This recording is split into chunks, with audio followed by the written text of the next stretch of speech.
The S&P 500 keeps making new all-time highs, but Friday showed a bit of a pullback.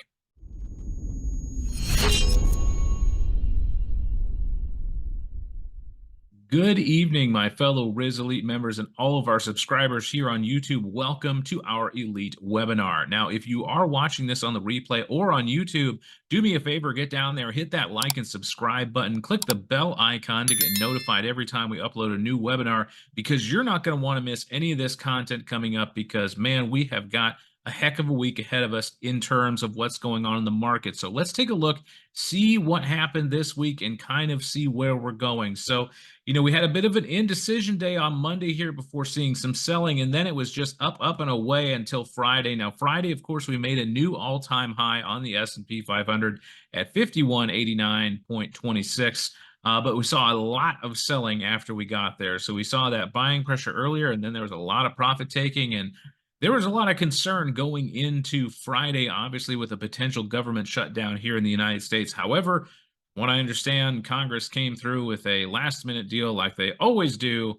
Yes, saving the day, and we should hopefully have that taken care of today. I don't recall seeing a note that Biden signed it, but I'm sure that he did, because it's important that we not shut down the government, or at least that's what a lot of people think. But you can see there was a lot of downward pressure on the market, and obviously a lot of that, of course, is driven by tech that is kind of holding up the market at this point. And of course, we got to take a quick look at Nvidia. Nvidia suffered probably the worst, from this, but major push here on Nvidia. It looks like we got close to $1,000 per share before having a massive sell-off on Nvidia. So there was a lot of money coming out of there. Looks like ex-dividend was Tuesday. So congratulations on your 4 cent per share. Well done, Nvidia. Slow clap there for that one. 4 cents. Don't do too much now. Okay, we don't want to spoil our shareholders with a dividend here.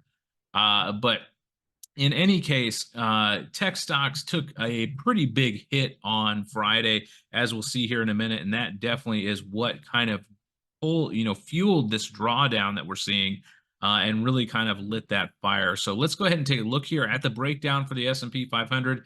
There is that rollover that I was talking about earlier. Tech still doing great, along with communications, both over 10% on the year, propping up the S&P 500, which is plus 8%. But coming up pretty strong here is the financial sector, really starting to gain some momentum, getting really close to being on par with the S&P 500. Of course, we've got healthcare, energy, consumer staples, consumer discretionary, all above the zero line, so doing very well. Real estate and utilities still suffering, but starting to see a bit of an uptick, especially in real estate, getting a lot of moves there here over the last few weeks. So definitely everything looking up in the market. You can kind of see that here with this uptrend that is still being respected. But yeah, as we talked about, when the tech sector starts to take a hit, we're going to see it in the market, and that's exactly what we saw on Friday. So definitely something to keep an eye on. Let's take a look at the asset classes here, because we've got a doozy for you now. Oil doing its thing, right? It's doing this slow grind upwards, this melting up, the slow, steady, just like a little bit here, a little bit there, and it keeps going. Gold, on the other hand, has went parabolic. Gold going absolutely nuts, making new all-time highs seemingly every day. So gold has went absolutely crazy this week, seeing a lot of buying, and I suspect that if that's the case, the only thing that's going to move the gold market like this is the larger banks and the central banks of the world buying into gold, pushing that price up, because I don't think there's much that could fuel something like that with that much buying pressure in gold, considering the market cap on gold at this point. So, yeah, major move here in gold. Now, the big question is, is that reflected rather in the price of the dollar? Well, let's take a look. Dollar definitely coming down a bit with that massive run up in gold, but nothing to, really be getting scared about. Again, there's going to be a lot of people out there going, oh, gold's going parabolic. It's got to be, this is it. This is when the dollar is going to crash. And not really. I mean, maybe a little bit, but nothing too much to write home about there. The bond yield market, as you can see, is continuing to factor in the fact that we are not going to be seeing rate cuts anytime soon. Now, we won't get that announcement until next week from the Fed, but we've basically understood the fact that Powell has said, yeah, rate cuts aren't happening in March. So definitely the bond yields are starting to suffer because of that. We see them starting to come down. Still a very respectable, rate of return on the 2-year yields, which is 4.478% yield on that one. So doing pretty well, all things considered. We still see the same relationship with the 2 years outperforming the 30 and the 10. That has continued. We just see these bond markets start to trickle down just a little bit, somewhat opposite of what oil is doing, but definitely starting to factor in the fact that, oh, yeah, maybe Powell isn't selling us a line of BS and he actually isn't going to cut rates. Let's take a look at those important dates in the market this week, and we've got a doozy on Tuesday. That is right. It is Inflation Rate Tuesday here.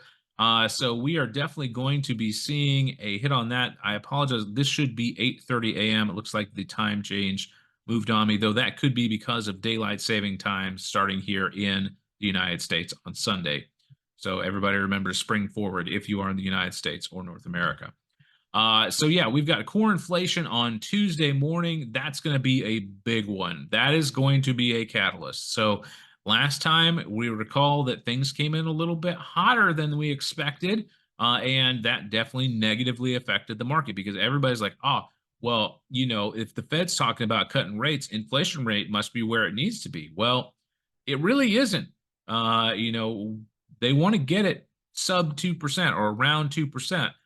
3.7 and 3.8 or 3.9, which we had before, is not 2. I know this is very difficult math to do on stream, but here we go. 2 does not equal 3.9. Yes, the raising of interest rates has curbed inflation to the point that it has stopped going up so rapidly, but we are not near the Fed's target just yet. So be aware of that going into Tuesday. Again, if this is a hot print like it was last time, we could see a lot of negative pressure on the market. So be aware of that. Let's see, the producer price index month on month and retail sales month on month for February are going to be released on Thursday. That'll be an interesting one. Probably not as big as the Tuesday catalyst. And Friday, yeah, that Michigan consumer sentiment preliminary report is not a catalyst. Don't worry about that at all. But definitely Tuesday is the day to be watching because this is a big one. And then if I'm not mistaken, next week is the Fed rate decision. So be aware of that going into next week because that's another big catalyst on the market that you need to keep an eye on. I'm going to go ahead. If you have any questions, go ahead and start posting those now in the chat. One thing I do want to take a look at while you guys are typing is I want to talk a little bit about Bitcoin because we haven't talked about that in a long time here. So Bitcoin has been going a little bit nuts, ladies and gentlemen. March 20th is Fed Day. Okay, so I'm away a bit of ahead of myself. Thank you for correcting me on that, Jeremiah. I appreciate it. So Bitcoin has been on an absolutely wild run right now, and we are seeing all of this euphoria in the market starting to translate over into the crypto market. Now, 69,000 used to be the all-time high. Looks like we broke that on Friday, it would appear. So we did kind of come up, touch it. Looks like we got to, let's see, what's the high if I can get my mouse there.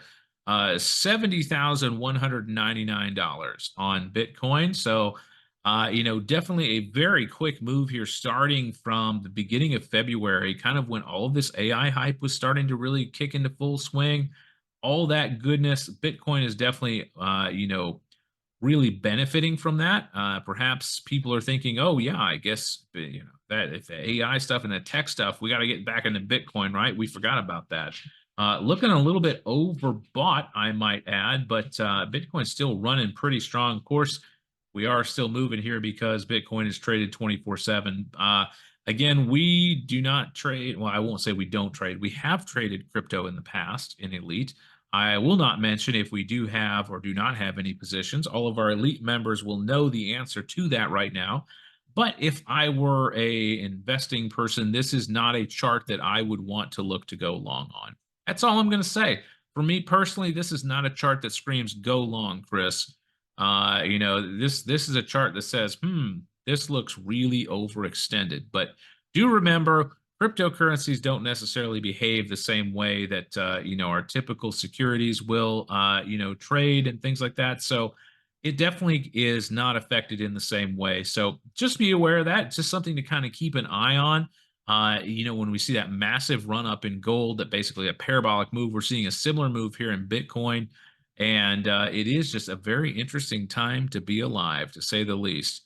Lots of things going on in the market. Of course, we will be keeping you appraised of that. I'm not seeing any questions come in from our elite members. So, we're going to call it early on this one. I really appreciate everybody coming out. As always, when Riz is not here, I like to try and get these done fairly quickly because you know what?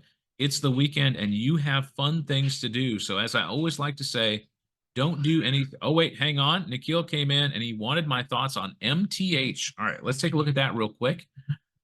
Meritage Home Corporation.